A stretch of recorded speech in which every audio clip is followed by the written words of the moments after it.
Poland before the war, a little under that.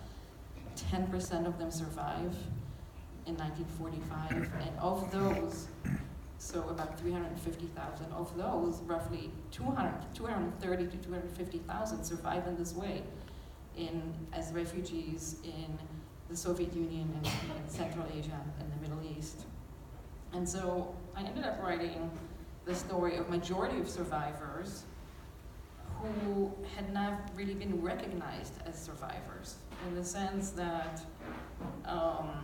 in the 1950s, as we know, there was a reparation agreement between Israel and Germany. They were not included in this reparation agreement, and also, you know, despite what we know is tremendous Holocaust research over the past decades, the past 3 or so decades especially, they have not been researched very much, and have not received treatment in, not entirely nothing, but not very much in popular culture.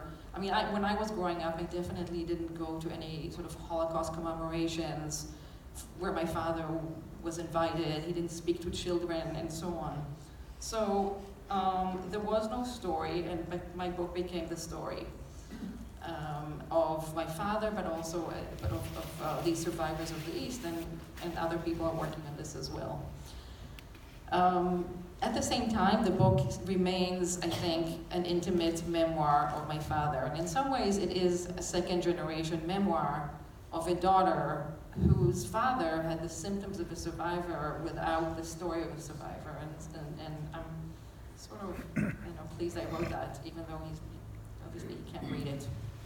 So what I'd like to do in the next, 30 minutes or so, 35 minutes, is to describe to you this particular cluster of fates that belong to these hundreds of thousands of survivors who seems to have fallen off the map of Holocaust study and commemoration. And